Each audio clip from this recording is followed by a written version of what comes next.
Hello friend और नमस्ते, स्वागत है आपका आज की जीके की क्लास में। आज हम फिर से पढ़ेंगे लूसेंट वाले, जिसमें हर स्टूडेंट को हर सवाल का जवाब आना चाहिए। अगर पहले से आपको नहीं पता है तो अब मैं बताने वाली हूँ आपको। इन 15 सवालों में से आपको 10 सवाल तो जरूर आने चाहिए, ताकि पेपर को देख के दिमाग में कोई टेंशन ना हो।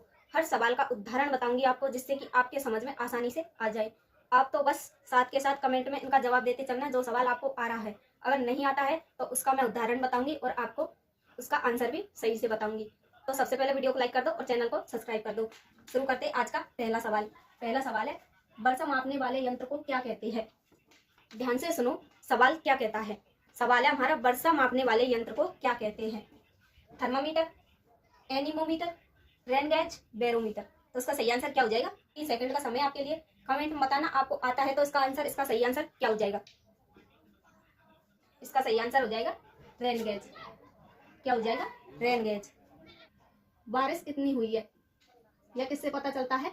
रेन गैस से। ठीक है, अगला सवाल है हमारा, हवा की गति मापने का यंत्र कौन सा है? सवाल क्या है हमारा, हवा की गति मापने का यंत्र कौन सा है?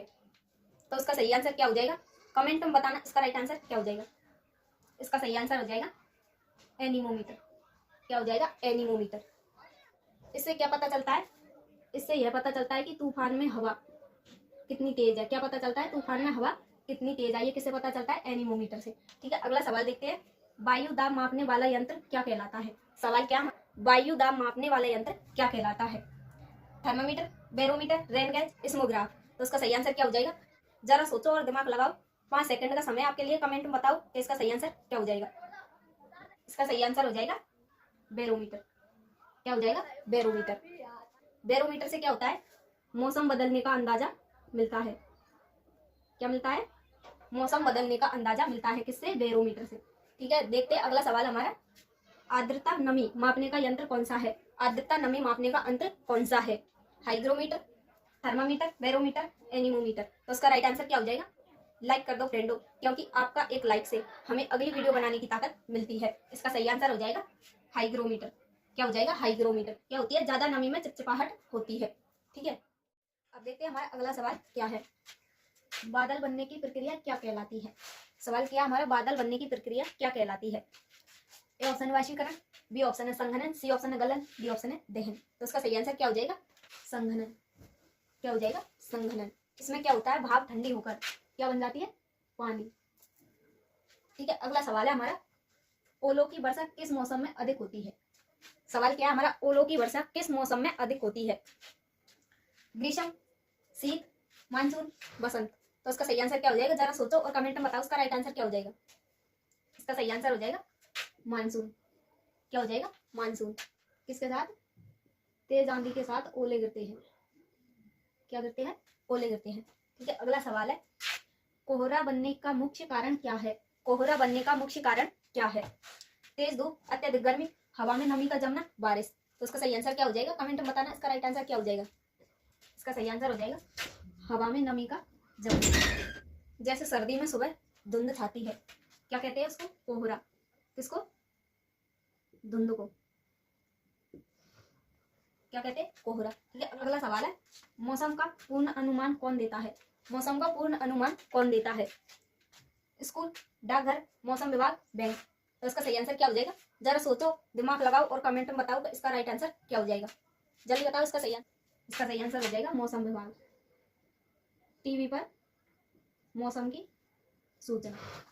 ठीक है, अगला सवाल है हमारा, संविधान में कुल कितने भाग है? सवाल क्या हमारा, संविधान में कुल कितने भाग है?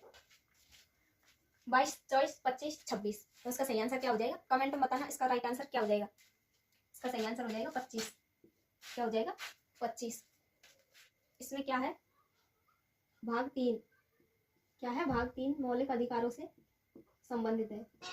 किससे? मौलिक अधिकारों से संबंधित है। क्या? भाग 3। ठीक है, अगला सवाल है, भारतीय संविधान का स्रोत कौन सा देश नहीं है? भारतीय संविधान का स्रोत कौन सा देश नहीं है? अमेरिका, इंग्लैंड, रूस, जापान। तो सोचो और कमेंट में बताओ इसका सही आंसर क्या हो जाएगा। कौन सा देश नहीं है? कौन सा देश नहीं है? जापान। क्योंकि मौलिक अधिकार कहाँ से लिए गए हैं? कहाँ से लिए गए हैं? अमेरिका से। क्या? मौलिक अधिकार। मौलिक अधिकार अमेरिका से लिए गए हैं। ठीक है, अगला सवाल है, अगला सवाल देखते हैं। राज्यसभा का स्थायी सदन कौन सा है? राज्यसभा का स्थायी सदन कौन सा है? लोकसभा, राज्यसभा, विधानसभा, विधान परिषद। इसका सही आंसर जानने से पहले वीडियो को लाइक कर दो और चैनल को सब्सक्राइब कर दो। इसका राइट आंसर हो जाएगा राज्यसभा। क्या हो जाएगा? राज्यसभा। क्योंकि राज्यसभा कभी भी भंग नहीं होती। क्या नहीं होती? भंग नहीं होती। कौन? राज्यसभा। मौलिक अधिकार कितने हैं? सवाल क्या है हमारा? मौलिक अधिकार कितने हैं? 5, 6, 7, 8। तो उसका सही आंसर क्या हो जाएगा? 6। कितने हैं? 6। समानता का अधिकार और एक मौलिक अधिकार। अगर इन सवालों में से आपने 5 अंक का आंसर सही से दिया है तो कमेंट में उनका नंबर डाल दो कि आपने कौन कौन से सवाल सही किए हैं। चलो देखते हैं अगला सवाल। विश्व का सबसे ऊंचा पठार कौन सा है? सवाल क्या हमारा? विश्व का सबसे ऊंचा पठार कौन सा है? Deccan, Tibet, Mongolia, Iran. तो उसका राइट आंसर क्या हो जाएगा? कमेंट में बताना। इसका सही आंसर क्या हो जाएगा? इसका सही आंसर हो जाएगा तिब्बत। क्या हो जाएगा? तिब्बत। तिब्बत को विश्व की छत कहा जाता है। क्या कहा जाता है? विश्व की छत कहा जाता है। ठीक है, किसको? तिब्बत को। अगला सवाल है, भारतीय राष्ट्रीय कांग्रेस की स्थापना कब हुई? भारतीय राष्ट्रीय कांग्रेस की स्थापना कब हुई? 1985, 1905, 1920, 1942। इसका सही आंसर क्या हो जाएगा? 1985। क्या हो जाएगा? 1985। कांग्रेस की स्थापना ए ओ वुमन ने की। किसने की? ए ओ वुमन ने। किसने? ए ओ वुमन ने की। किसकी? कांग्रेस की स्थापना किसने? 1985 में। ठीक है, अगला सवाल है, लोकसभा का अधिकतम कार्यकाल कितना होता है? लोकसभा का अधिकतम कार्यकाल कितना होता है? 4 वर्ष, 5 वर्ष, 6 वर्ष, 7 वर्ष। तो उसका कमेंट में बताना। इसका राइट आंसर क्या हो जाएगा? इसका सही आंसर हो जाएगा 5 वर्ष। कितना होता है? 5 वर्ष। आपातकाल में लोकसभा का कार्यकाल बढ़ाया जा सकता है। कब कब बढ़ाया जा सकता है? आपातकाल में। किसका? लोकसभा का कार्यकाल। तो आज के सवाल आपको पसंद आया तो वीडियो को लाइक कर दीजिए, अपने दोस्तों के साथ शेयर कर दीजिए, चैनल को सब्सक्राइब कर बेल आइकन को ऑन कर लीजिए ताकि आपको ये लूसेंट वाले जीके के सवाल हर रोज मिलते रहे और जीके की क्लास से जुड़े रहे। मिलते हैं कल फिर नए सवालों के साथ। तब तक के लिए धन्यवाद। जय हिंद।